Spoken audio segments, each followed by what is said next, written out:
నమస్తే, నా పేరు వెంకటస్వామి ఆచార్య. మీరు చూస్తున్నారు జిఆర్ విధాత న్యూస్. ఈరోజు మన స్టూడియోకి పుట్టా లక్ష్మణ్ గారిని పిలిచాము. విద్యార్థి దశ నుండి దాదాపు 15 సంవత్సరాల నుండి విద్యార్థుల కోసం, ఫీజుల కోసం, పేద బడుగు బలహీన విద్యార్థుల కోసం ఎన్నో పోరాటాలు చేసి విజయాలు సాధించి ప్రస్తుతం తెలంగాణ రాష్ట్రంలో ఏఐఎస్ఎఫ్ రాష్ట్ర కార్యదర్శిగా పనిచేస్తున్న పుట్టా లక్ష్మణ్ గారు మన స్టూడియోకి వచ్చారు. ప్రస్తుతం తెలంగాణ రాష్ట్రంలో విద్యా వ్యవస్థ ఎలా ఉందో ఆయన అడిగి తెలుసుకుందాం. నమస్తే సార్. నమస్తే అన్నగారు, మీరు మా స్టూడియోకి వచ్చినందుకు ఫస్ట్ సంతోషంగా ఉంది. Thank you. GR Vidhatha channel మొదలుపెట్టిన తర్వాత ఫస్ట్ టైం మీరు రావడం. ప్రస్తుతం తెలంగాణ రాష్ట్రంలో కాంగ్రెస్ ప్రభుత్వం వచ్చింది. ఒక రకంగా మీరు కాంగ్రెస్ ప్రభుత్వానికి, ఒక రకం కాదు 100% మీరు సపోర్ట్ చేసి కాంగ్రెస్ ప్రభుత్వాన్ని గెలిపించుకున్నారు, ఎలక్షన్ల ముందు మద్దతు ఇచ్చి. ప్రస్తుతం విద్యా వ్యవస్థ పరిస్థితి ఎట్లుంది తెలంగాణ రాష్ట్రంలో? ముందుగా విద్యార్థి న్యూస్కి అఖిల భారత విద్యార్థి సమాఖ్య రాష్ట్ర సమితి తరపున ధన్యవాదాలు తెలియజేస్తూ ఉన్నాం. భవిష్యత్తులో ఇటువంటి కార్యక్రమాలు ముందు ఇంకా నిర్వహించాలని కోరుకుంటూ, ప్రధానంగా తెలంగాణ రాష్ట్రంలో కాంగ్రెస్ ప్రభుత్వం ఏర్పడి సంవత్సర కాలం పూర్తయింది. ఈ సంవత్సర కాలంలో విద్యా వ్యవస్థలో ఉన్నటువంటి సమస్యలు ఎక్కడేసిన గొంగలు అక్కడే ఉన్నాయి. సంబంధించి గత ప్రభుత్వం ఏదైతే విద్యారంగాన్ని పట్టించుకోలేదో, ప్రభుత్వ విద్యారంగాన్ని నిర్వీర్యం చేస్తూ ప్రైవేట్ కార్పొరేట్ విద్యా సంస్థలు ప్రోత్సహిస్తూ, కార్పొరేట్ విద్యా సంస్థల్లో ఫీజుల దోపిడీకి రెడ్ కార్పెట్ వేసి విద్యా వ్యాపారం ప్రోత్సహించినటువంటి ప్రభుత్వం గత బీఆర్ఎస్ ప్రభుత్వం. గత 10 సంవత్సరాల కాలంలో విద్యార్థులకు ఎటువంటి న్యాయం చేయకుండా, బడుగు బలహీన వర్గాల విద్యార్థులకు ఎటువంటి ఉన్నతమైన విద్యను అందించకుండా గత ప్రభుత్వం కుట్రలు చేసిన తరుణంలో, గత ప్రభుత్వం చేసినటువంటి తప్పిదాలను కాంగ్రెస్ పార్టీ తమ ఎన్నికల మేనిఫెస్టోలో, ఆనాడు పిసిసి చీఫ్ గా ఉన్నటువంటి రేవంత్ రెడ్డి గారు అనేక సభలలో, ఎన్నికల సమావేశాల్లో చాలా విషయాలు మాట్లాడడం జరిగింది. కాంగ్రెస్ పార్టీ అధికారంలోకి వస్తే రాష్ట్రంలో ఉన్నటువంటి విద్యారంగ సమస్యలు పరిష్కరిస్తాం, పెండింగ్ లో ఉన్నటువంటి స్కాలర్షిప్స్ రియంబర్స్మెంట్ నిధులు వెంటనే విడుదల చేస్తాం, ప్రభుత్వ యూనివర్సిటీలు బలోపేతం చేస్తాం, ప్రభుత్వ విద్యా సంస్థలు బలోపేతం చేస్తామని చెప్పేసి అనేక సందర్భాల్లో రేవంత్ రెడ్డి గారు చెప్పడం జరిగింది. అనుకున్నట్టుగా విద్యార్థి సంఘాలుగా మేము, యువజన సంఘాలుగా, రాష్ట్రంలో ఉన్నటువంటి సబ్బండ వర్గాలు గత బీఆర్ఎస్ ప్రభుత్వం వ్యతిరేకంగా పనిచేయడం జరిగింది. కాంగ్రెస్ పార్టీ అధికారంలో కృషి చేయడం జరిగింది. కానీ కాంగ్రెస్ పార్టీ అధికారంకి వచ్చి అదే పిసిసి చీఫ్ రేవంత్ రెడ్డి గారు ముఖ్యమంత్రిగా కొనసాగుతున్నారు. అంటే ముఖ్యమంత్రిగా కొనసాగుతున్నా కూడా సంవత్సరాల కాలంలో కనీసం విద్యాశాఖ తన దగ్గర పెట్టుకొని ఈ సంవత్సర కాలంలో విద్యారంగ సమస్యల పైన, విద్యా వ్యవస్థలో ఉన్నటువంటి సమస్యల పైన సమీక్ష నిర్వహించే పరిస్థితి రాష్ట్రంలో కనపడతా ఉంది. అంటే మీరు అధికారంలోకి వచ్చిన తర్వాత పెండింగ్ లో ఉన్నటువంటి స్కాలర్షిప్స్ రియంబర్స్మెంట్ నిధులు ఏకకాలంలో విడుదల చేస్తామని చెప్పినటువంటి మీరు అధికారంలోకి వచ్చే సంవత్సరం అయితున్నా కూడా కనీసం పెండింగ్ లో స్కాలర్షిప్స్ రియంబర్స్మెంట్ నిధులు విడుదల చేయకపోవడంతో విద్యార్థులు అనేక ఇబ్బందులు ఎదుర్కొంటా ఉన్నారు. ఈరోజు విద్యార్థులు తమ కళాశాలలో కోర్సులు పూర్తయినా కూడా తమ సర్టిఫికేట్ కళాశాల యాజమాన్యం ఇవ్వకపోవడంతో వాళ్ళు పై చదువులు వెళ్ళలేక, ఉద్యోగాలు చేసుకోలేక చాలా ఇబ్బందులు పడుతున్నా కూడా మన రేవంత్ రెడ్డి గారు చూస్తూ కాలయాపన చేస్తూ నిర్లక్ష్యంగా వ్యవహరిస్తారు తప్ప ఎక్కడ కూడా తెలంగాణ రాష్ట్రంలో కాంగ్రెస్ ప్రభుత్వం ఏర్పడినా కూడా విద్యార్థులకు అన్యాయమే జరుగుతుంది. విద్యార్థుల సమస్యలు పట్టించుకోకుండా ఈరోజు ప్రభుత్వం నిర్లక్ష్యం వ్యవహరిస్తుందని చెప్పేసి స్పష్టంగా తెలంగాణ రాష్ట్రంలో కనపడుతుందని చెప్పి తెలియజేస్తాం. అంటే మళ్ళీ మీరు పూర్వపు రోజులే వచ్చినాయి అంటే మళ్ళీ ఉద్యమాలు చేయడం మొదలు పెడుతున్నారా? మరి 100% చేస్తా ఉన్నాం సంబంధించి. ఎందుకంటే ఈరోజు బీఆర్ఎస్ ప్రభుత్వం చేసిన తప్పిదాలే కాంగ్రెస్ పార్టీ కొనసాగిస్తా ఉన్నది. ఈరోజు పెండింగ్ లో ఉన్నటువంటి స్కాలర్షిప్స్ రియంబర్స్మెంట్ దాదాపు 7,800 కోట్లు నిధులు పెండింగ్ లో ఉన్నాయి. మరి ఆనాడు మీకు తెలుసు కదా, ఎన్నికల సందర్భాల్లో మీకు తెలుసు కదా, ఇన్ని వేల కోట్లు పెండింగ్ లో ఉన్నాయి, మేము అధికారంలోకి వస్తే ఏకకాలంలో విడుదల చేస్తామని చెప్పి మీరు కూడా అధికారంలోకి వచ్చి విద్యార్థులు మోసం చేస్తా ఉన్నారు. విద్యార్థులు మోసం చేయడంతో పాటు విద్యా సంస్థలు మోసం చేస్తా ఉన్నారు. అంటే విద్యారంగానే, ప్రభుత్వ విద్యారంగం పట్టించుకోకుండా మీరు ఇట్లా గత ప్రభుత్వం చేసిన తప్పిదాలే మీరు చేస్తున్నారు. కాబట్టి దీన్ని మేము వ్యతిరేకించడం, నిరసించడం. విద్యార్థుల సమస్యల పైన మేము ఇప్పటికే 2 సార్లు సెక్రటరీ ముట్టడి నిర్వహించడం, మంత్రులను కలిసడం, ఎమ్మెల్యేలు కలిసడం, కానీ ఎవరిని కలిసినా కూడా కనీసం విద్యారంగ సమస్యలు పరిష్కరించడంలో ఎటువంటి శ్రద్ధ వహించడం లేదు. కేవలం వాళ్ళకు ఉన్నటువంటి స్వార్థ ప్రయోజనం కోసం ఆలోచన చేస్తారు తప్ప ఈరోజు విద్యార్థుల సంక్షేమం గురించి కానీ, విద్యార్థుల రక్షణ గురించి కానీ, విద్యార్థుల హక్కుల గురించి కానీ, విద్యార్థుల సమస్యల పైన కనీసము మాట్లాడిన పరిస్థితి తెలంగాణ రాష్ట్రంలో ఉన్నటువంటి ఎమ్మెల్యేలు, మంత్రులు, ఎంపీలు, ముఖ్యమంత్రి ఉందని చెప్పేసి మేము స్పష్టంగా చెప్పదలుచుకున్నాం. అయితే మీరేమో అసలు విద్యార్థులకు విద్యారంగానికి సంబంధించిన విషయాలు పట్టించుకోవట్లేదని మీరు అంటున్నారు. కానీ వాళ్ళు విద్యా వ్యవస్థ అనేది సపరేట్ గా చూస్తున్నాము, అది ముఖ్యమంత్రి దగ్గరనే, ఏ మంత్రికి శాఖ ఇవ్వకుండా ముఖ్యమంత్రి దగ్గర పెట్టుకున్నా, నేనే డైరెక్ట్ గా పర్యవేక్షిస్తున్నా. దానికి ఆంధ్ర రాష్ట్రంలో అడ్వైజర్గా ఉన్న ఆగ్నూరి మురళి గారిని తీసుకొచ్చి విద్యా కమిషన్ చైర్మన్ చేశాము. చాలా భారీ ఎత్తున మార్పులు జరగబోతున్నాయి అంటారు. మీరేమంటారు దాని గురించి? విద్యా కమిషన్ చైర్మన్ గా సంబంధించి విద్యా కమిషన్ చైర్మన్ గా ఆకుని మురళి గారిని ప్రభుత్వం నియమించారు. మేము వాళ్ళకు ఉన్నటువంటి విద్యా కమిషన్ చేయాల్సిన పనులు వాళ్ళు చేస్తా ఉన్నారు. దాని సంబంధించి స్వాగతిస్తున్నాం. కానీ ఈ సంవత్సర కాలంలో విద్యారంగంలో సమస్యలు పరిష్కరించాలి కదా. మరి ప్రభుత్వ విద్యారంగంలో కనీస మౌలిక వసతులు లేవు. వాళ్ళు చదువుకోవడానికి ఎటువంటి నిధులు విడుదల చేయకపోవడంతో ప్రభుత్వ పాఠశాలలో తాగడానికి నీళ్లు లేక, మూత్రశాల సరిగ్గా లేక, సరైనటువంటి ఉపాధ్యాయులు అక్కడ ఉండకపోవడంతో చాలా ఇబ్బందులు ఎదుర్కొంటున్నారు. మరి మొదట మీరు దానిపైన దృష్టి కేంద్రీకరించాలి కదా. మరి దాని గురించే వీళ్ళు అంటున్నారు. ఇప్పుడు కేసీఆర్ ప్రభుత్వంలో ఎక్కడ మౌలిక వసతులు కానీ ఏం చేయలేదు కాబట్టి ఇప్పుడు మేము ఇంటిగ్రేటెడ్స్ అసలు స్కూల్స్ అంటే ఇంటర్నేషనల్ లెవెల్లో మొన్న ఒకటి మ్యాప్ వదిలేరు, అది మన గ్రాఫిక్స్లో ఒక వీడియో వదిలేరు. అసలు ఆ స్కూల్ చూస్తుంటే అద్భుతం. అసలు ఆహా ఓహో ఇలాంటి దాంట్లో మా పిల్లలు చదువుతారా అనే విధంగా ఉన్నది. వాళ్ళేమో అటువైపు స్టెప్ వేసుకుంటావు, 1/1 పని చేస్తున్నాం అంటున్నారు, అటువైపు స్టెప్ వేసి తీసుకొని వెళ్తున్నారు. దాని గురించి అసలు మీరు ఏమంటారు? అలాంటి స్కూల్స్ అందుబాటులోకి తెస్తున్నామని చెప్పేసి అంటున్నారు కదా వాళ్ళు. ఎన్నికల మేనిఫెస్టోలో చెప్పిన విధంగా ప్రతి మండలానికి ఒక ఇంటర్నేషనల్ పాఠశాల తీసుకొస్తామని చెప్పేసి ఎన్నికల మేనిఫెస్టో చెప్పడం జరిగింది. ఎన్నికల మేనిఫెస్టో చెప్పిన విధంగా సమీకృత భవనాలు రెసిడెన్షియల్ పాఠశాలలు ఏర్పాటు చేస్తారు, మేము స్వాగతిస్తున్నాం. కానీ మీ పాఠశాలలు ఏర్పాటు చేస్తే దాని ముందు ఒక స్పష్టత ఇవ్వాల్సిన అవసరం ఉన్నది. అంటే ఒక మండలంలో ఉన్నటువంటి ప్రభుత్వ పాఠశాలలు ఉన్నాయి, ప్రైమరీ పాఠశాలలు ఉన్నాయి, ప్రాథమిక అదేవిధంగా ఉన్నత పాఠశాలలు ఉన్నాయి. అంటే వీటి యొక్క పరిస్థితి ఏంది? అంటే వీటిని ఏం చేస్తారు మీరు? అంటే దీని పరిస్థితి అంటే మీరు ప్రభుత్వ పాఠశాల సంబంధించి మూసివేస్తారా, లేకపోతే దానిపైన ఏం చేస్తారు సంబంధించి? అంటే అది మూసివేసి దీంట్లో ఉన్నటువంటి విద్యార్థులు అంటే ఈ ఇంటర్నేషనల్ స్కూల్లోకి తరలిస్తారా? మరి దీని స్పష్టమైన విధి విధానాలు లేవు కదా, స్పష్టమైన విధానం ప్రభుత్వం ప్రకటించలేదు కదా. మీరు పెడతా ఉంటారు మండలానికి ఒక ఇంటర్నేషనల్ పాఠశాల ఏర్పాటు చేస్తామని చెప్పి ఇప్పటికే పైలట్ ప్రాజెక్ట్ దాదాపు ఒక 30-40 ప్రాంతాల్లో సంబంధించినటువంటి ఏర్పాటు చేయడం జరిగింది. ముఖ్యమంత్రి గారు, ఉప ముఖ్యమంత్రి కాన్స్టిట్యూన్స్ లో సంబంధించి ఇప్పటికే దానికి శంకుస్థాపన చేయడం జరిగింది. మిగతా ప్రాంతాలలో ఏర్పాటు చేస్తామని చెప్పడం జరిగింది. మేము స్వాగతిస్తున్నాం. కానీ మీరు అక్కడ ఉన్నటువంటి ప్రభుత్వ పాఠశాలకు సంబంధించిన ప్రభుత్వ పాఠశాల వాళ్ళ పరిస్థితి ఏంది? వాటిని మీరు ఏం చేస్తారు? అంటే వాటి గురించి ఏంది స్పష్టత లేదు. అంటే వాటిని మీరు నడుపుతారా, లేకపోతే దాన్ని మూసేస్తారా, లేకపోతే దానికి నిధులు కేటాయిస్తారా, లేకపోతే ఉన్న సమస్యలు పట్టించుకోరా, మరి ఏం చేస్తారు? అంటే ఒకవేళ అది కట్టినా కూడా మొత్తం విద్యార్థులు అన్ని మండలంలో ఉన్న మొత్తం విద్యార్థులు తీసుకెళ్లి చదివించే అంత ఉండే లెవెల్ కడతారా? అసలు ఎట్లా? దాని గురించి ఏమైనా విధి విధానాలు ఉన్నాయా? దాన్ని అందుకే ప్రభుత్వం ప్రకటించలేదు, విధి విధానం స్పష్టం చేయలేదు కదా. ఓన్లీ సమీకృత భవనాలు ఏర్పాటు చేస్తామని చెప్పేసి శంకుస్థాపన చేసుకుంటున్నారు, దాన్ని ఏర్పాటు చేస్తా ఉన్నారు. కానీ దాని విధినాలు స్పష్టం చేయలేదు. విధినాలు తెలపాలి కదా, విద్యార్థులకు తెలియాల్సిన అవసరం ఉంది కదా, తెలంగాణ సమాజం ముందుకు పెట్టాల్సిన అవసరం ఉన్నది కదా. మరి దానికి సంబంధించి విధి విధానాలు ప్రకటించమంటున్నాం.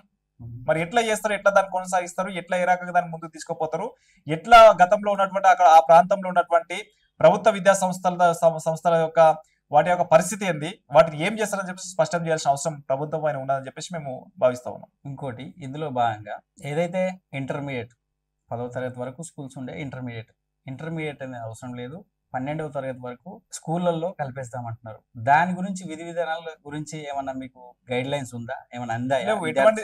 ఎటువంటి దాని మీద గైడ్ లైన్స్ ఎటువంటి ప్రభుత్వం ఇంతవరకు దాని విధి విధానాలు రూపొందించలేదు, దానికి సంబంధించిన ప్రకటించలేదు. కేవలం సంబంధించినటువంటి సమీకృత భవన రెసిడెన్షియల్ పాఠశాలలు ఏర్పాటు చేయండి, దాని KG to PG నిర్బంధ విద్యను అమలు చేస్తామని చెప్పడం జరిగింది.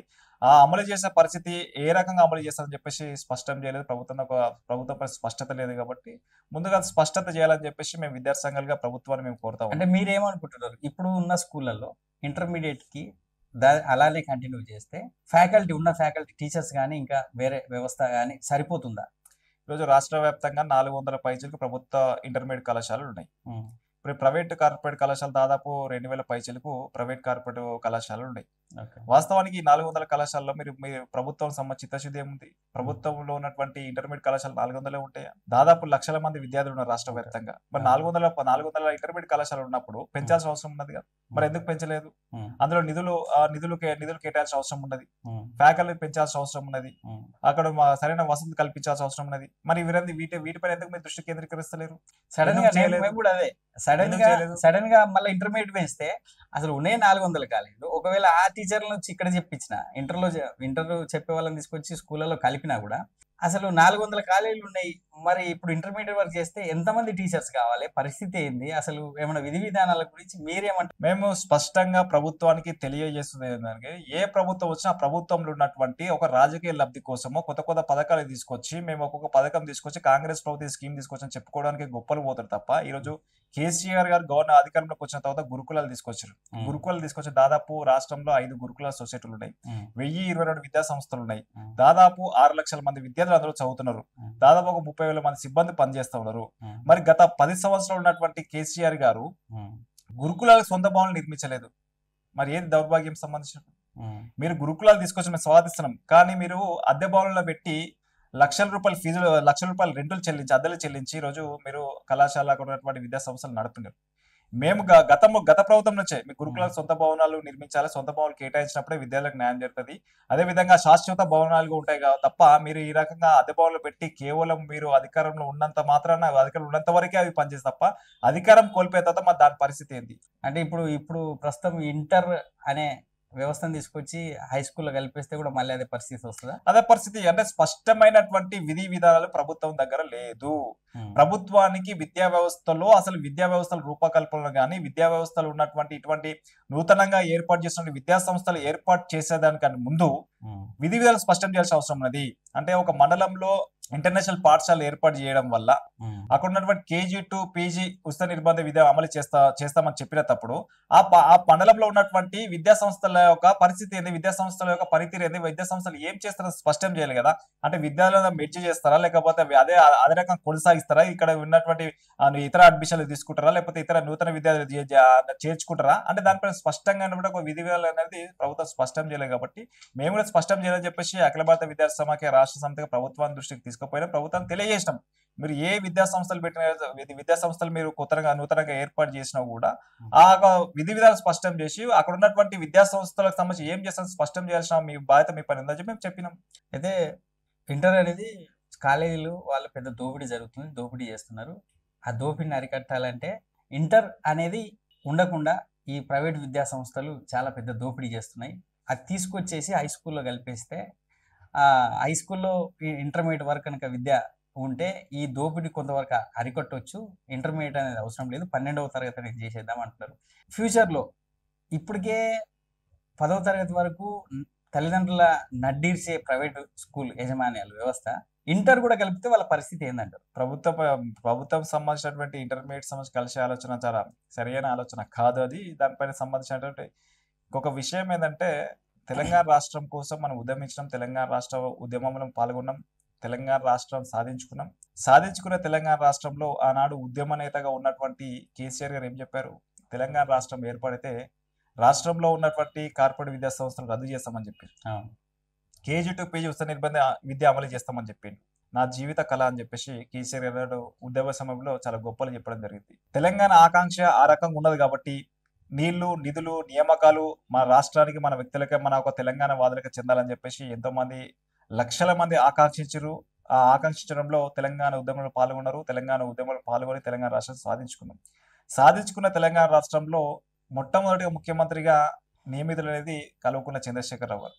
ఆయన ఆడు చెప్పడం జరిగింది, KG to PG ఉచిత నిర్బంధ విద్య అమలు చేస్తామని చెప్పిండు. కార్పొరేట్ విద్యా సంస్థలు రద్దు చేస్తామని చెప్పిండు. కనీసం ఆయన అధికారంలోకి వచ్చి 10 సంవత్సరాలు పూర్తయింది. 10 సంవత్సరాలు పూర్తిగా కూడా కాకుండా ఇప్పుడు ఆయన ప్రభుత్వం కోల్పోయి నూతనంగా కాంగ్రెస్ ప్రభుత్వం ఏర్పడింది.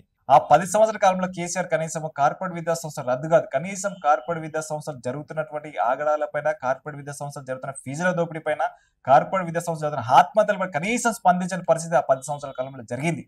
అంటే తెలంగాణ రాష్ట్రం ఏర్పడితే విద్యార్థులకు నాణ్యమైన విద్యను అందిస్తారు, విద్యార్థులకు సంబంధించిన అన్ని రకాలుగా భవిష్యత్తు ఉంటుంది, విద్యార్థులకు నిధులు కేటాయిస్తారు, ఉన్నత విద్య చదువుకోవడానికి బడుగు బలైన వర్గాలకు అనేక అవకాశాలు దక్కుతాయని చెప్పి తెలంగాణ ఉద్యమంలో వేలాది మంది విద్యార్థులు పాల్గొన్న తర్వాత తెలంగాణ రాష్ట్రం సాధించుకున్నాక ఆ 10 సంవత్సరాల్లో ఒకసారి పాలన చూస్తే ఈరోజు విద్యా వ్యవస్థను పూర్తిగా ధ్వంసం చేసే పరిస్థితి కేసీఆర్ గారు చేశారు. అంటే కార్పొరేట్ విద్యా సంస్థల్లో కనీస భయం లేకుండా, అంటే కార్పొరేట్ విద్యా సంస్థ ఏదైతే కేసీఆర్ చెప్పిన మాటలు వినకుండా కేసీఆర్నే కార్పొరేట్ విద్యా సంస్థలు ఒక గుప్పిట్లో పెట్టుకొని కార్పొరేట్ విద్యా సంస్థ చెప్పిన విధంగా గత ప్రభుత్వం వ్యవహరించింది. కాబట్టి కార్పొరేట్ విద్యా సంస్థలు ఫీజుల దోపిడీ పైన లక్షల రూపాయలు, కోట్ల రూపాయలు దండుకునే రోజు విద్యార్థులను, అదేవిధంగా విద్యార్థులను మోసం చేసిన పరిస్థితి. న్యూ ఎడ్యుకేషన్ పాలసీ అని చెప్పేసి రేవంత్ రెడ్డి ప్రభుత్వం తీసుకొస్తుంది. అసలు దాని ఇంప్లిమెంటేషన్ కరెక్టేనా? అసలు మీరే ఏమంటారు? 100% తప్పంటున్నాము. ఎందుకంటే ఈ న్యూ ఎడ్యుకేషన్ పాలసీ కేంద్ర ప్రభుత్వం 2020లో రాష్ట్రాల అనుమతి లేకుండా ఒంటెద్దు పోకడతోటి పార్లమెంటులో న్యూ ఎడ్యుకేషన్ పాలసీ తీసుకొచ్చే ఒక బిల్లును తీసుకురావడం జరిగింది.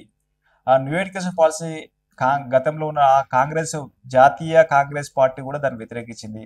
రాష్ట్రంలో ఉన్నది కాంగ్రెస్ ప్రభుత్వము. మరి రాహుల్ గాంధీ, సోనియా గాంధీ, మల్లికార్జున ఖర్గే యొక్క అనుమతి లేకుండా ఇంప్లిమెంట్ చేస్తారంటే వాళ్ళు ఒప్పుకునే పరిస్థితి లేదు. కాబట్టి మేము విద్యార్థి సంఘాలు కూడా తెలంగాణ రాష్ట్రంలో న్యూ ఎడ్యుకేషన్ పాలసీ ఇంప్లిమెంట్ చేయదని మేము గట్టిగా చెప్పినాం. అనేక సందర్భాల్లో పోరాటాలు చేసినాము. గత బీఆర్ఎస్ ప్రభుత్వానికి చెప్పినాము. నేడు అధికారంలో కాంగ్రెస్ ప్రభుత్వం కూడా చెప్పినాం. ఎందుకంటే నూతన జాతీయ విద్యా విధానం అమలు చేయకుండా అసెంబ్లీలో తీర్మానం చేయాలని చెప్పేసి ఈ ప్రభుత్వానికి అనేక సార్లు మేము డిమాండ్ చేసినాము. కాంగ్రెస్ ప్రభుత్వం కూడా ఆలోచన చేసి తెలంగాణ రాష్ట్రంలో నూతన జాతీయ విద్యా విధానం అమలు చేయొద్దని చెప్పేసి ఆలోచన చేసి ఆ రకంగా ముందుకు పోవాలని చెప్పేసి మేము కాంగ్రెస్ ప్రభుత్వాన్ని కూడా మేము కోరుతా ఉన్నాం. అయితే ప్రస్తుతం తెలంగాణ రాష్ట్రంలో ప్రభుత్వ యూనివర్సిటీల పనితీరు ఎలా ఉందంటారు? వాస్తవానికి తెలంగాణ రాష్ట్రంలో ప్రభుత్వ యూనివర్సిటీలు చాలా అనేక సమస్యలతో కొట్టుమిట్టాడుతున్నాయి. రాష్ట్రంలో ఉన్నటువంటి యూనివర్సిటీలు మొదలుకుంటే Kakatiya university, Osmania university, Palamuru university, Mahatma Gandhi యూనివర్సిటీలు చూసుకుంటే ప్రభుత్వము గత 2 నెలల క్రితము వీసీలను అపాయింట్ చేయడం జరిగింది. దాంతోపాటు ఆ యూనివర్సిటీల సమస్యలు పరిష్కరించడానికి నిధులు కేటాయించాల్సిన అవసరం ఉన్నది. ఎందుకంటే బడ్జెట్లో కూడా కేవలం యూనివర్సిటీలకు 500 కోట్లు మాత్రమే కేటాయించడం జరిగింది. ఈ యొక్క 500 కోట్లు కేవలం ఒక ఉస్మానియా యూనివర్సిటీ యొక్క జీతాలు ఇవ్వడానికి సరిపోయిన పరిస్థితి. కాబట్టి రాష్ట్ర ప్రభుత్వం పునరాలోచన చేసి రాష్ట్రంలో ఉన్నటువంటి ప్రభుత్వ యూనివర్సిటీలకు సంబంధించినటువంటి అత్యధిక నిధులు కేటాయించాల్సిన అవసరం ఉన్నది. దాంతోపాటు అందులో ఉన్నటువంటి టీచింగ్, నాన్ టీచింగ్ పోస్టులు భర్తీ చేయాల్సిన అవసరం ఉన్నది. అక్కడ ఉన్నటువంటి శిథిలావస్థలు బిల్డింగ్లకు సంబంధించినటువంటి నూతన బిల్డింగ్లు నిర్మించాల్సిన అవసరం ఉన్నది. విద్యార్థులు హాస్టల్లో ఉంటారు. విద్యార్థులు అనేక సమస్యలు ఎదుర్కొంటారు. వాళ్ళకి మెస్ సౌకర్యం కానీ లేకపోతే ఇతర సౌకర్యం కానీ కల్పించడంలో గత ప్రభుత్వం విఫలం చెందింది. ఈ ప్రభుత్వమైన సంబంధించినటువంటి రాష్ట్రంలో ఉన్నటువంటి ప్రభుత్వ యూనివర్సిటీలో ఉన్నటువంటి కనీస మౌలిక వసతులు కల్పించాల్సిన అవసరం ఉన్నది. టీచింగ్, నాన్ టీచింగ్ పోస్టులు భర్తీ చేయాల్సిన అవసరం ఉన్నది. అదేవిధంగా హాస్టల్ మెస్ సంబంధించినటువంటి ఒక మెచ్చార్జ్ పెంచాల్సిన అవసరం ఉన్నది. విద్యార్థులకు నాణ్యమైన విద్య అందించడానికి, అదే నాణ్యమైనటువంటి ఒక రీసెర్చ్ స్కాలకు సంబంధించిన వాళ్ళకి రీసెర్చ్ చేసుకోవడానికి నూతన బిల్డింగ్లు నిర్మించాల్సిన అవసరం ఉన్నది.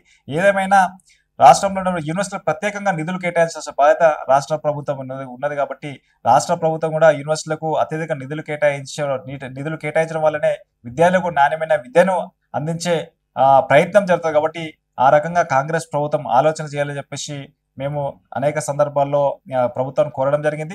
భవిష్యత్తులో కూడా కాంగ్రెస్ ప్రభుత్వం దీనిపైన ఆలోచన చేసి ప్రభుత్వ యూనివర్సిటీలు బలోపేతం చేయాల్సిన అవసరం ఉన్నది. దాంతోపాటు ప్రైవేట్ యూనివర్సిటీలో ఉన్నటువంటి ఫీజుల దోపిడీ పైన, అదేవిధంగా అక్కడ ఉన్నటువంటి సమస్యల పైన కూడా వెంటనే కాంగ్రెస్ ప్రభుత్వం చర్యలు తీసుకోవాలి. మేము అంతిమంగా డిమాండ్ చేస్తామంటే రాష్ట్రంలో ప్రైవేట్ యూనివర్సిటీలు రద్దు చేయాలని డిమాండ్ చేస్తాం. ఎందుకంటే ఈరోజు ప్రైవేట్ యూనివర్సిటీలో ఉన్నటువంటి యూనివర్సిటీలు ఏర్పడడం వల్ల ప్రభుత్వ యూనివర్సిటీలకు సంబంధించినటువంటి నిర్వీర్యం అవుతున్నాయి. ఈ ప్రైవేట్ యూనివర్సిటీ లక్షల రూపాయల ఫీజులు దోపిడీ చేస్తూ ఈరోజు విద్యార్థులకు ఇలా అన్యాయం చేసే పరిస్థితి కనపడుతుంది. ఎందుకంటే ఒక విద్యార్థి నాణ్యమైన విద్యను చదువుకోవడానికి ఇక్కడ ఉన్న ప్రైవేట్ యూనివర్సిటీకి సంబంధించినటువంటి అక్కడ ఉన్నటువంటి కేవలం డబ్బులు పెట్టి వాళ్ళు తమ విద్యను ముందుకు కొనసాగించే పరిస్థితి. కాబట్టి అందులో కూడా ఆ పరిస్థితిని రేవంత్ రెడ్డి ప్రభుత్వం దాన్ని అడ్డుకోవాల్సిన అవసరం ఉన్నది. ప్రైవేట్ యూనివర్సిటీలు మొత్తం రద్దు చేయాలని చెప్పేసి మేము డిమాండ్ చేస్తాం. దాంతోపాటు ఈ ప్రైవేట్ యూనివర్సిటీలకు సంబంధించిన ఆగడాలపైన ప్రభుత్వం సీరియస్ గా నిర్ణయాలు తీసుకోవాలని చెప్పేసి మేము డిమాండ్ చేస్తాం. అయితే ప్రస్తుతం రీసెంట్ గా ఈ కాంగ్రెస్ ప్రభుత్వం వచ్చినప్పటి నుంచి విద్యార్థులు అంటే గురుకులాల్లో ఉండే పర్టికులర్ గా విద్యార్థులు ఎక్కువ మంది చనిపోవడం జరుగుతుంది. దాని మీద మీ పోరాటం ఎలా ఉండబోతుంది? ఇప్పటికే మేము ఈ ప్రభుత్వ గురుకుల హాస్టళ్లలో, ప్రభుత్వ పాఠశాలలో ఈ మధ్యకాలంలో ఫుడ్ పాయిజన్ యొక్క కేసులు విపరీతంగా పెరిగిపోతున్నాయి. చాలా మంది విద్యార్థులు అనారోగ్య పాలు కావడం జరిగింది. కొంతమంది దాదాపు 10ల సంఖ్యలో విద్యార్థులు మరణించడం జరిగింది. అంటే ఈ ప్రభుత్వం ఏర్పడి 10 సంవత్సరం పూర్తవుతున్నా కూడా ఈరోజు ప్రభుత్వ విద్యా సంస్థల్లో, అదేవిధంగా ప్రభుత్వ హాస్టళ్లలో గురుకులాలు ఉన్నటువంటి సమస్యలు పట్టించుకోలేదు కారణంతో ఈరోజు విద్యార్థుల ఆత్మహత్యలు జరుగుతూ ఉన్నాయి. విద్యార్థులు అనారోగ్య పాలవుతున్నారు. విద్యార్థుల ఫుడ్ పాయిజన్ కేసులు పెరిగిపోతున్నాయి. అంటే మేము ప్రభుత్వం దృష్టికి అనేక సార్లు తీసుకుపోయినా కనీసం విద్యాశాఖ అధికారులు స్పందించడం లేదు, ప్రజాప్రతినిధులు స్పందించలేదు. అంతిమంగా ఈరోజు విద్యార్థులు నష్టపోతున్నారు. అక్కడ ఉన్నటువంటి సరైన నిధులు కేటాయించకపోవడంతో, సరైన పర్యవేక్షణ లేకపోవడం వల్ల విద్యార్థులకు అనేక సమస్యలతో వాళ్ళు ఇబ్బందులు పడుతూ ఉన్నారు. వాస్తవానికి ఫుడ్ పాయిజన్ సంవత్సరం అక్కడ సరైన వసతులు కల్పించకపోవడంతో అక్కడ ఉన్నటువంటి ఆ ఆహారంలో ఉండడంలో ఎటువంటి జాగ్రత్తలు తీసుకోకపోవడం, అక్కడ ఉన్నటువంటి అంటే కుళ్ళిన కూరగాయలు కానీ కుళ్ళినటువంటి అక్కడ ఉన్నటువంటి అంటే ఎటువంటి ఒక పరిశుభ్రత లేనటువంటి ఒక ఆహారాన్ని తీసుకోవడం ద్వారా విద్యార్థులు ఫుడ్ పాయిజన్ గురవుతున్నారు. చాలా మంది హాస్పిటలైజ్ అయినారు. చాలా మంది విద్యార్థులు కూడా కొంతమంది విద్యార్థులు చనిపోవడం జరిగింది. అంటే ఇది ప్రభుత్వానికి సంబంధించినటువంటి తెలిసే జరుగుతుంది కాబట్టి ప్రభుత్వం దీనిపై సీరియస్ గా దృష్టి కేంద్రీకరించాలని చెప్పేసి అనేక సందర్భాల్లో ప్రభుత్వం దృష్టికి తీసుకుపోయినాం, అధికారుల దృష్టికి తీసుకుపోయినాం.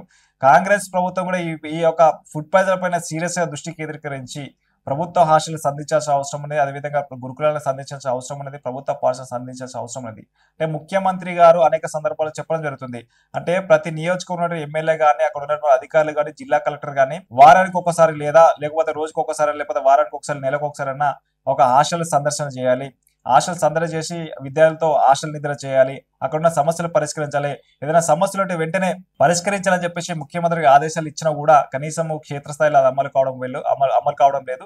దాని వల్లనే విద్యార్థులకు అనేక ఇబ్బందులు ఎదుర్కొంటున్నారు. విద్యార్థులు అనేక రకంగా సమస్యలు ఎదుర్కొంటారు. కాబట్టి ఏదైతే రాష్ట్రంలో ఉన్నటువంటి ముఖ్యమంత్రి ఇచ్చిన ఆదేశాలు కింది స్థాయిలో ఎవరైతే అధికారులు దాన్ని అమలు చేసినప్పుడే విద్యార్థులకు ఎంతో కొంత మనము మేలు చేసిన వాళ్ళు అవుతాం కాబట్టి, ఎంతో కొంత న్యాయం చేసిన వాళ్ళు అవుతాం కాబట్టి, అంతిమంగా ఏదేమైనా రాష్ట్ర ప్రభుత్వం కూడా ఈ యొక్క గురుకుల హాస్టళ్ల పైన, అదేవిధంగా ప్రభుత్వ పాఠశాలలో, అదేవిధంగా ప్రభుత్వ హాస్టల్లో ఉన్నటువంటి విద్యార్థి సమస్యలు పరిష్కరించాలి, ప్రత్యేకమైనటువంటి నిధులు కేటాయించాలి.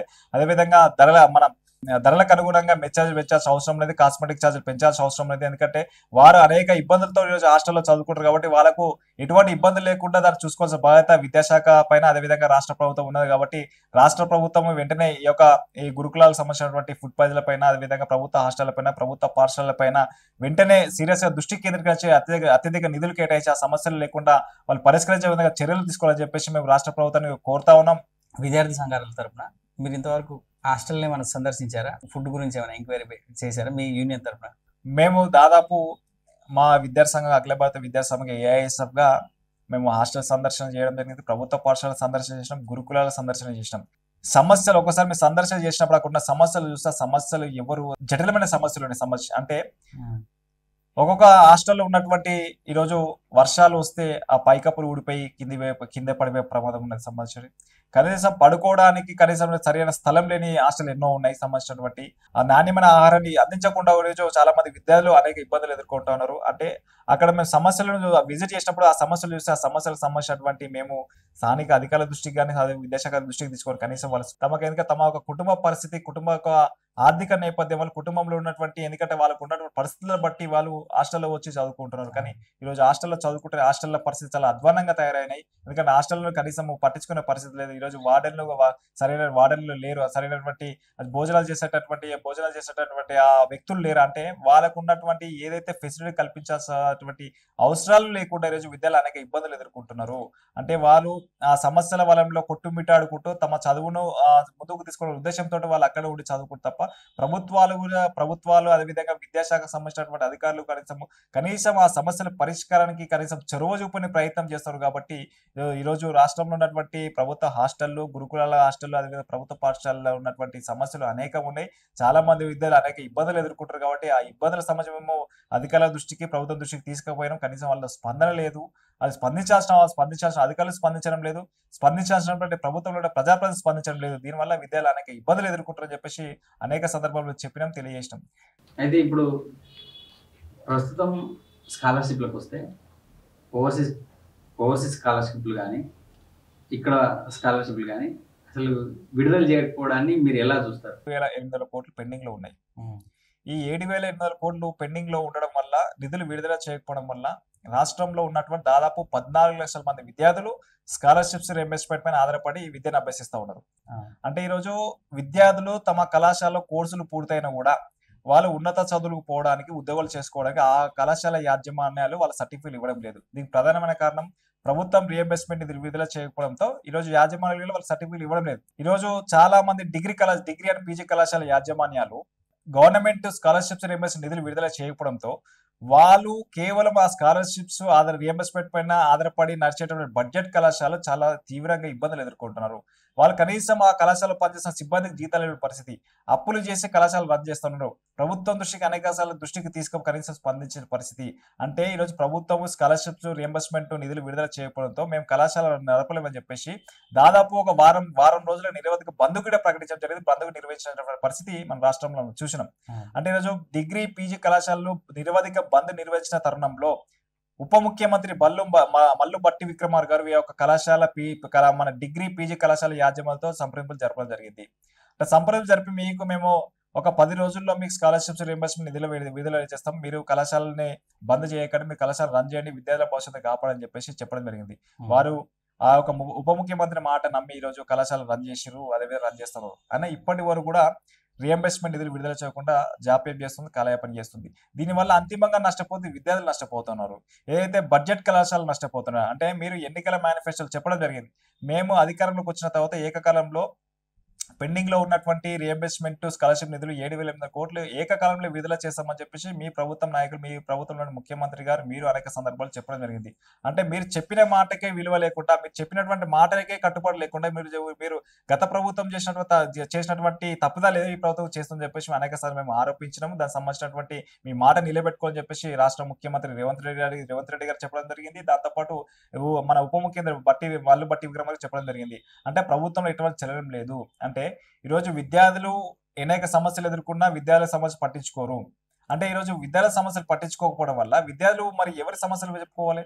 మరి విద్యార్థి సంఘంలో మా బాధ్యత మేము నిర్వర్తిస్తున్నాం, కానీ స్పందించాల్సిన అధికారులు స్పందించలేరు, స్పందించాల్సిన ప్రజాప్రతినిధులు స్పందించలేరు. అంటే ఈరోజు విద్యాశాఖ స్వయంగా రాష్ట్ర ముఖ్యమంత్రి రేవంత్ రెడ్డి పెట్టుకుని కూడా ఈ రాష్ట్రంలో ఉండే విద్యారంగంలో అనేక సమస్యలు ఎదుర్కొంటున్నారు, విద్యారంగంలో అనేకటువంటి ఇబ్బందులు పడుతున్నారు. కనీసం దాన్ని ఇంతవరకు సమీక్ష నిర్వహించే పరిస్థితి రాష్ట్ర ముఖ్యమంత్రి ఉన్నారు.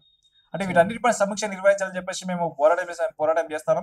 ఎందుకంటే మేము అఖిల భారత విద్యార్థి సభ ఏఐఎస్ సభ కూడా గత ప్రభుత్వము అధికారంలో కోల్పోవాలి, నూతనంగా కాంగ్రెస్ ప్రభుత్వం ఏర్పాటు కావాలి, నూతన కాంగ్రెస్ ప్రభుత్వం ఏర్పాటైతే విద్యార్థులకు న్యాయం చేస్తామని చెప్పేసి మేము కాంగ్రెస్ పార్టీ గెలుపు కోసము మేము గ్రామాన విద్యార్థులను కలిసి కాంగ్రెస్ పార్టీకి ఓట్లు వేయించి గెలిపించిన తర్వాత సంవత్సర కాలంలో అవుతుంది కాబట్టి మీరు సంవత్సర కాలంలో విద్యార్థులకు అన్యాయం చేస్తున్నారు, విద్యార్థుల సమస్యలు పట్టించుకోవాలని చెప్పేసి మేము ఖచ్చితంగా రెండు సార్లు సెక్రటరీ ముట్టడి నిర్వహించడం జరిగింది. అంటే మీ ప్రభుత్వం రావడం మీ కృషి మా సంఘం కూడా ఈరోజు విద్యార్థులు నష్టపోతున్నారు, విద్యార్థుల సమస్యలు ఎదుర్కొంటున్నారు, విద్యార్థుల సమస్యలు పట్టించుకోవడం లేదు, మరి ప్రభుత్వం పెద్దలు ఏం చేస్తున్నారని చెప్పేసి మేము విద్యార్థి సంఘంగా 2 సార్లు సెక్రటరీ ముట్టడి నిర్వహించడం, ఎమ్మెల్యే దృష్టికి తీసుకుపోయినాం, మంత్రుల దృష్టికి తీసుకుపోయినాం, అధికారుల దృష్టికి తీసుకుపోయినాం. అరే పెండింగ్ లో ఉన్న స్కాలర్షిప్ రియంబర్స్మెంట్ విడుదల చేయండి, చాలా మంది విద్యార్థులు అనేక ఇబ్బందులు పడుతున్నారు, వాళ్ళు ఉన్నత చదువులు పోలేకపోతున్నారు, ఉద్యోగాలు చేసుకోలేకపోతున్నారు. మీరు గత ఎన్నికల మేనిఫెస్టోలో గత ఎన్నికల సందర్భాలు చెప్పిన మాటని నిలుపుకోలేదు, మరి ఇట్లా విద్యార్థులకు అన్యాయం చేస్తున్నాం, మీరు ఎందుకు చేస్తున్నారని మేము ప్రశ్నించడం జరిగింది.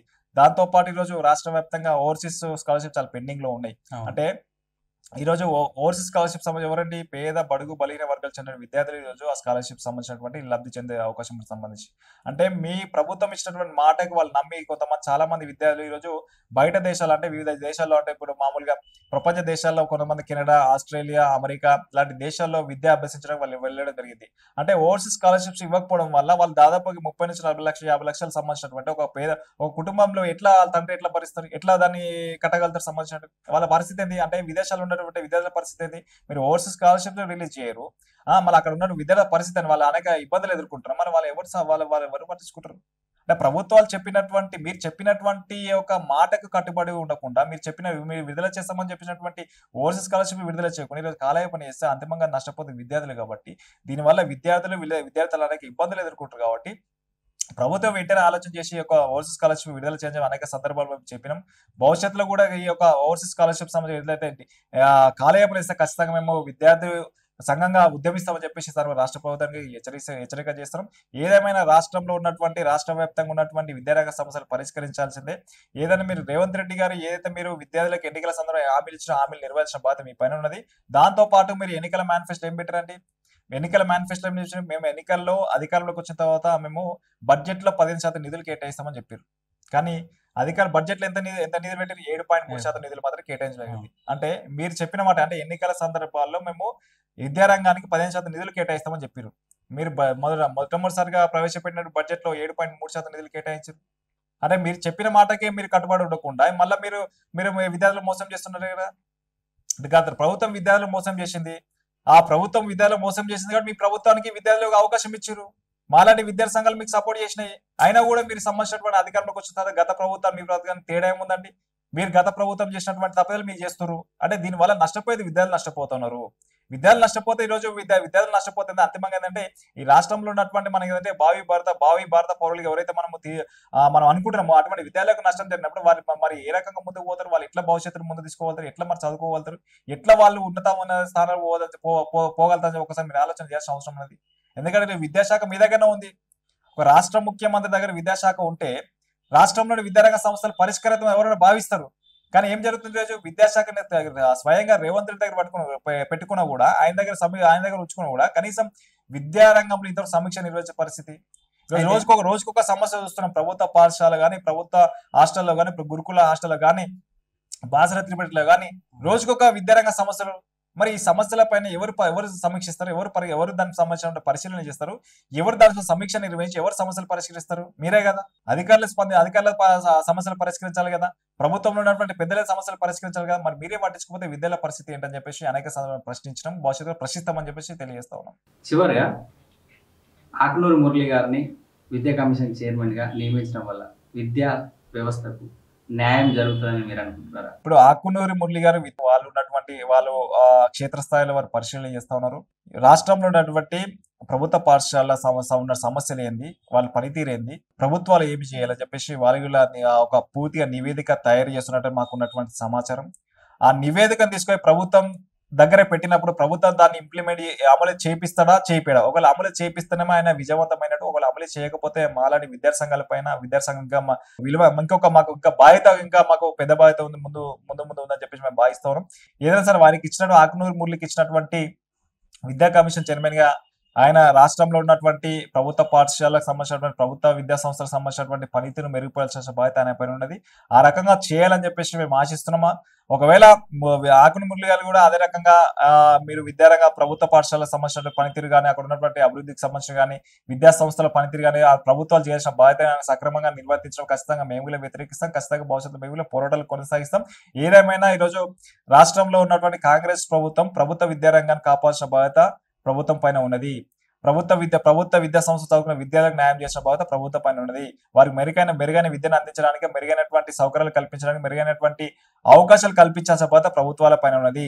ఆ రకంగా ప్రయత్నం చేయాలంటే ఖచ్చితంగా మీరు బడ్జెట్ లో ఏదైతే 15% నిధులు పెట్టారో 15% నిధులు కేటాయించిన బాధ్యత మీ పైన ఉన్నది. కాబట్టి ఎందుకంటే విద్యకు అధికంగా నిధులు కేటాయించినప్పుడే విద్యార్థులు మంచిగా చదువుకోగలుగుతారు, విద్యార్థులకు సంబంధించిన సమస్యలు పరిష్కరించుకోగలుగుతారు. అక్కడ ఉన్నటువంటి ఏ సమస్యలు లేకుండా వారు సంబంధించినటువంటి భవిష్యత్తులో ముందుకు పోయే అవకాశం ఉంటుంది. కాబట్టి ప్రభుత్వాలు ఆ రకంగా పని చేయాల్సిన బాధ్యత ప్రభుత్వాల పైన ఉందని చెప్పేసి మేము భావిస్తూ, ప్రభుత్వం అలాగే పని చేయకపోతే విద్యార్థి సంఘం బాధ్యత మేము ఖచ్చితంగా నిర్వర్తిస్తామని చెప్పేసి తెలియజేస్తా ఉన్నాం. అయితే చివరిగా సార్, విధాత న్యూస్ ఛానల్ యొక్క లక్ష్యాల్లో విద్య, పూర్తి స్థాయి ఉచిత విద్య అనేది ఒక లక్ష్యంగా పెట్టుకొని ఛానల్ మొదలుపెట్టాం. ఈ పూర్తి స్థాయి ఉచిత విద్య అనే దానికి తల్లిదండ్రులు కానీ, విద్యార్థులు కానీ, ఉద్యమకారులు కానీ ఎలా కలిసి రావాలని మీరు పిలుపునిస్తారు? 100% మీరు ఏదైతే తీసుకున్నటువంటి ప్రతి పేదవాడికి ఉచిత నిర్బంధ విద్య అమలు చేయాలని చెప్పేసి మీ ఛానల్ కోరుకుంటుందో మేము 100% మీ యొక్క ఛానల్ వారికి శుభాకాంక్షలు తెలియజేస్తాం. భవిష్యత్తులో మీరు విద్యా రంగ సమస్యలపైన ముందుకు పోయి ప్రతి ఒక్క విద్యావేత్తలు కానివ్వండి, విద్యాసంఘ నాయకులు కానీ ఎక్కడ విద్యారంగంలో సమస్యలు వెలికితీసి ప్రభుత్వానికి దృష్టికి తీసుకుపోయి ఆ సమస్యల పరిష్కారం మీరు కృషి చేయాలని కోరుతూ, అందులో భాగంగా మేము కూడా అఖిల భారత విద్యాసంఘ సమాఖ్య AISF గా మేము కూడా విద్యారంగంలో ఉన్న సమస్యలను మా దృష్టికి తీసుకొచ్చిన మేము ఖచ్చితంగా మీతో కలిసి పనిచేస్తాం. ఏదేమైనా అంతిమంగా ఈ రాష్ట్రంలో ఉన్న ప్రతి పేదవాడికి చదువుకొని ఉన్నతమైన విద్య అందించాల్సిన బాధ్యత ఉన్నది. ఆ రకంగా ఆ హక్కులు వాళ్ళకి రావాల్సిన అవసరం లేదు. ఎవరైనా విద్యార్థి సంబంధించినటువంటి ఏ యొక్క సమస్యలకు సంబంధించిన వాళ్ళు రాని పక్షంలో అందరి పక్షంలో ఖచ్చితంగా మనందరం కలిసి ముందుకు పోయి మనం పోరాటం చేద్దాం. ప్రభుత్వాల యొక్క చేస్తున్నటువంటి ఒక పనితీరుని ఎండగడదాం. ఏదేమైనా ప్రభుత్వ విద్యారంగంలో చదువుకున్న విద్యార్థులకు నాణ్యమైన విద్యను అందించాల్సిన బాధ్యత ప్రభుత్వాల పైన ఉంది. కాబట్టి ప్రభుత్వాలు చేయని పక్షంలో ఖచ్చితంగా విద్యార్థి వ్యతిరేక విద్యలు తీసుకునే తరుణంలో ఖచ్చితంగా మనమంతా కలిసి ముందుకు పోయి పోరాటం చేస్తామని తెలియజేస్తూ, ఏదైనా కాంగ్రెస్ ప్రభుత్వం నూతనంగా ఏర్పడిన కాంగ్రెస్ ప్రభుత్వం ఇంకా 4 సంవత్సరాలు 4 సంవత్సరాలకు సమయం ఉంది. కాబట్టి ఈ 4 సంవత్సరాల కాలంలో ఈ రాష్ట్రంలో ఉన్నటువంటి ప్రభుత్వ విద్యారంగాన్ని బలోపేతం చేయాలి, ప్రభుత్వ విద్యారంగం కావాల్సిన నిధులు కేటాయించాలి, ప్రభుత్వ యూనివర్సిటీలను బలోపేతం చేయాలి, ప్రభుత్వ యూనివర్సిటీలకు కావాల్సిన నిధులు కేటాయించి అక్కడ ఉన్నటువంటి టీచింగ్ నాన్ టీచింగ్ భర్తీ చేయాలి. అదేవిధంగా పెండింగ్ లో ఉన్నటువంటి స్కాలర్షిప్స్ రీయింబర్స్మెంట్ నిధులు విడుదల చేయాలి, దాంతోపాటు ఓవర్సీస్ స్కాలర్షిప్ విడుదల చేయాలి.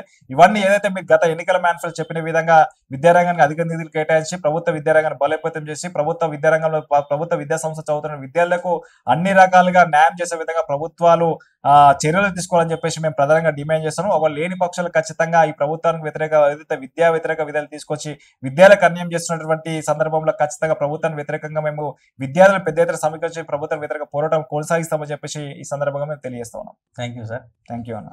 ఇది పుట్టా లక్ష్మణ్ గారి యొక్క అభిప్రాయం.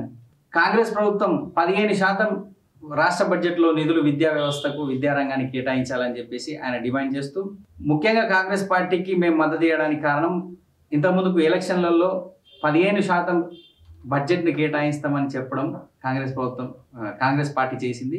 ఒకవేళ అది కనుక అమలు పరచకపోతే మేము ఉద్యమాలకు సిద్ధమని అంటున్నారు. నమస్తే, మీరు చూస్తున్నారు జిఆర్ విధాత న్యూస్.